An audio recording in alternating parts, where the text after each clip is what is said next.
MP board class 11th वाले सभी students के लिए यहाँ पर अर्थशास्त्र विषय का जो क्वेश्चन पेपर है मेरे द्वारा यहाँ पर बताया जा रहा है। और मेरी एक बात प्यारे विद्यार्थियों इसे गौर से सुन लीजिए, लास्ट तक मेरी इस बात को ध्यान रख लेना प्यारे विद्यार्थियों। ये मेरी बात जो है पत्थर की लकीर साबित होगी। यूट्यूब पर कई सारे जो यूट्यूबर आएंगे, जैसे ही परीक्षाएं स्टार्ट होगी तो वो यूट्यूबर क्या करेंगे, आपको रियल पेपर हाथों से बनाकर बताएंगे और कंप्यूटर से प्रिंट आउट निकाल कर देख लो ये असली पेपर है। उस चक्कर में मत पड़ना, ये मैं आपसे आज भी कह रहा हूँ। और लास्ट में ये बात मुझसे कहना प्यारे विद्यार्थियों, अगर इस चक्कर में पड़ गए ना तो आपके नंबर कम आएंगे। मेरे द्वारा ज़रूर मैं आपसे कहना चाहूँगा कि मैं जो पेपर बता रहा हूँ ये मोस्ट क्वेश्चन बता रहा हूँ, रियलिटी के साथ क्वेश्चन पेपर बनाऊँगा और आपकी प्रॉपर हेल्प करूँगा। प्यारे विद्यार्थियों, हमारे चैनल के द्वारा आपके लिए लाइव क्लासें भी चलेंगी जिसमें आपको संपूर्ण सिलेबस के साथ में मोस्ट क्वेश्चन बताए जाएंगे जो कि आपकी परीक्षा में आपको देखने को मिलेंगे। तो प्यारे विद्यार्थियों, ये मेरी बात थी जो कि मैंने आज बताई है। आइए शुरुआत करते हैं हमारे उस क्वेश्चन से जो कि मोस्ट इम्पोर्टेंट है और आपको परीक्षा में दिए जाएंगे और पूछे भी आपसे जाएंगे। क्वेश्चन आप देख सकते हैं आपकी स्क्रीन के सामने, वो क्वेश्चन आ चुके हैं जो कि आपकी मदद करेंगे, हेल्प करेंगे। प्यारे विद्यार्थियों, मैं आपके लिए दिल से मेहनत करूंगा, ये मेरा वादा है। सभी बच्चों से मैं कहना चाहूँगा कि प्यारे विद्यार्थियों आज चैनल को आप ज़रूर सब्सक्राइब करें। आपका भाई आपके लिए दिल से मेहनत करेगा प्रत्येक विषय के पेपर में, ये मेरा वादा है। अर्थशास्त्र का जन्म हुआ था प्यारे विद्यार्थियों 18वीं सदी में अर्थशास्त्र का जन्म होता है। तो यहाँ पर आपको क्या लिखना है, 18वीं शताब्दी। अर्थशास्त्र आर्थिक कल्याण का अध्ययन है, यह किसने कहा था? तो प्यारे विद्यार्थियों ये बात कही थी पीगू ने। ये सांख्यिकी के जनक के रूप में जाने जाते हैं, तो इसमें आपको लिखना है गॉटफ्रायड एकेनवाल। सांख्यिकी होते हैं तो इसमें आपको लिखना है संख्यात्मक समंक। तो संख्यात्मक समंक आपको ध्यान रखना है। ये आप सभी बच्चे अच्छे से इन प्रश्नों को याद जरूर करें। प्यारे विद्यार्थियों, मैं यही कहूँगा कि आपको जो पेपर बताऊँगा इम्पोर्टेंट के तौर पर ही आपको बताऊँगा। देखिएगा अगला क्वेश्चन है, कौटिल्य द्वारा लिखित पुस्तक का क्या नाम था? तो इसमें आपको लिखना है अर्थशास्त्र। तो यहाँ पर आपका अर्थशास्त्र सही होगा। रॉबिन्स के अनुसार अर्थशास्त्र का संबंध किससे होता है? तो प्यारे विद्यार्थियों मानव कल्याण से अर्थशास्त्र का संबंध होता है। तो यहाँ पर आप लिखेंगे मानव कल्याण। अर्थशास्त्र के विभाग होते हैं, तो आप जानते हैं कि अर्थशास्त्र के 5 विभाग होते हैं। तो यहाँ पर आपको 5 विभाग करेक्ट उत्तर के रूप में लिखना है। इसके बाद देख लीजिए ये आपके रिक्त स्थान वाले क्वेश्चन है जो कि आपकी परीक्षा में प्यारे विद्यार्थियों मोस्ट इंपॉर्टेंट साबित होंगे, ये मैं आपसे पहले ही बता रहा हूँ। सभी मेरे प्यारे भैया बहन चैनल को सब्सक्राइब जरूर करके रखें। आपका भाई आपके लिए दिल से मेहनत करेगा, ये मेरा वादा है। एडम स्मिथ को अर्थशास्त्र का कहा जाता है, तो जनक कहा जाता है। तो इसमें आपको क्या लिखना है, जनक। आवश्यकता पर निर्भर होती है, तो आवश्यकता जो होती है तीव्रता पर निर्भर होती है। तो इसमें आपको लिखना है तीव्रता। संकलन का एक उदाहरण है, तो संकलन जो है सांख्यिकी का उदाहरण है। तो यहाँ पर आपको क्या लिखना है प्यारे विद्यार्थियों, यहाँ पर आपको सांख्यिकी लिखना है। सांख्यिकी अपनी प्रकृति से कला तथा दोनों ही होती है, तो कला तथा विज्ञान दोनों ही होती है। तो इसमें आपको लिखना है विज्ञान।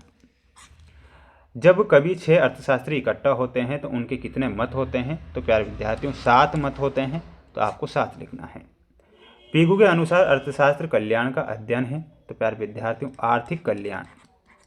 तो यहाँ पर आपका आंसर क्या होगा, आर्थिक कल्याण आपका यहाँ पर सही आंसर होगा। एक बार सभी मेरे प्यारे भैया बहन इसका स्क्रीनशॉट ले लेंगे। सभी प्यारे बच्चों से कहना चाहूँगा कि प्यारे विद्यार्थियों आपके लिए जो मेहनत जो प्रयास मैं करूँगा दिल से करूँगा, ये मेरा वादा आपसे है। सीमित साधनों का वैकल्पिक प्रयोग, तो इसमें किससे मिलाना है, रॉबिन्स से। मुद्रा में मापनीय साधन में हो जाएगा आपका पीगू। सांख्यिकी की गणना विज्ञान है, तो ये बाउले ने कहा। समंकों का संकलन में हो जाएगा आपका प्राथमिक एवं द्वितीयक समंक। अर्थशास्त्र की विकास संबंधी परिभाषा में आपको मिलाना है सैमुअल्सन। तो ये आपकी जोड़ी है जो कि काफ़ी महत्वपूर्ण है और यहाँ से आपकी परीक्षा में प्रश्न आपको देखने को मिलेंगे, ये मेरा वादा है। बढ़ेंगे अगले क्वेश्चन की ओर। प्यारे विद्यार्थियों ध्यान से आप प्रश्नों को देख लो, अच्छे से याद कर लो। मैं तो यही कहना चाहूँगा कि जो बच्चा अच्छे से पढ़ेगा वो अच्छे नंबर लाएगा। मनुष्य की आवश्यकताएं सीमित होती है, प्यारे विद्यार्थियों ये गलत होगा।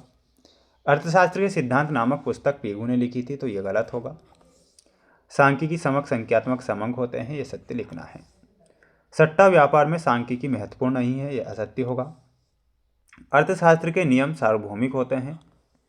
सांख्यिकी केवल मात्रात्मक आंकड़ों का अध्ययन करती है, तो इसमें आपको सत्य लिखना है। सांख्यिकी आर्थिक समस्याओं का समाधान करती है, तो ये आपका गलत होगा। आंकड़ों के बिना अर्थशास्त्र में सांख्यिकी का नाम उपयोग नहीं है, यह गलत है। वितरण एक आर्थिक गतिविधि है, तो ये आपका सत्य है। ठीक है, तो स्क्रीनशॉट ले लो जल्दी से और इन प्रश्नों को पढ़ लीजिएगा। और ये है आपके एक वाक्य में उत्तर लिखे वाले वो क्वेश्चन जो आपको दिए जाएंगे और पूछे भी जाएंगे। मार्शल के अनुसार अर्थशास्त्र कैसा विज्ञान है? तो प्यारे विद्यार्थियों, सामाजिक विज्ञान आपको लिखना है। क्या लिखना है? तो यहाँ पर लिखना है सामाजिक। राष्ट्र के धन के स्वभाव तथा कारणों की खोज नामक पुस्तक किसने लिखी थी? तो इसमें आपको लिखना है एडम स्मिथ ने। तो यहाँ पर आपका आंसर क्या होगा? Adam Smith. अर्थशास्त्र की विश्लेषणात्मक परिभाषा किसके द्वारा दी गई है? तो प्यारे विद्यार्थियों, ये जो परिभाषा है ये रॉबिन्स के द्वारा दी गई है। तो इसमें आपको लिखना है रॉबिन्स। एक वचन में सांख्यिकी से क्या आशय होता है? तो प्यारे विद्यार्थियों, इसमें आपको लिखना है विधि से। सांख्यिकी शब्द किस भाषा से लिया गया है? तो सांख्यिकी जो शब्द है प्यारे विद्यार्थियों, ये अंग्रेजी भाषा से लिया गया शब्द है। यहाँ पर आप अंग्रेजी लिखेंगे। चुनाव की समस्या को आर्थिक समस्या का नाम किसने दिया था? तो प्यारे विद्यार्थियों, इसमें आपको रॉबिन्स लिखना है, रॉबिन्स। किसके द्वारा आर्थिक मनुष्य की कल्पना की गई है? तो प्यारे विद्यार्थियों, इसमें लिखना है आपको स्मिथ के द्वारा, यानी कि एडम स्मिथ जो पूरा नाम है। अर्थशास्त्र जीवन के सामान्य व्यवसाय में मानव जाति का अध्ययन है। यह परिभाषा किसके द्वारा दी गई थी? तो ये मार्शल के अनुसार परिभाषा थी। तो यहाँ पर आप मार्शल करेक्ट आंसर के रूप में लिखेंगे। प्यारे विद्यार्थियों, ये आपको मैंने यहाँ पर कुछ मोस्ट इंपॉर्टेंट क्वेश्चन थे जो कि मेरे द्वारा बताए गए हैं।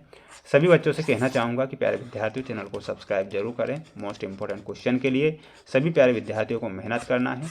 आपका भाई भी आपके लिए मेहनत करेगा, तो आप भी मेहनत करें। मिलते हैं नेक्स्ट वीडियो में। जय हिंद।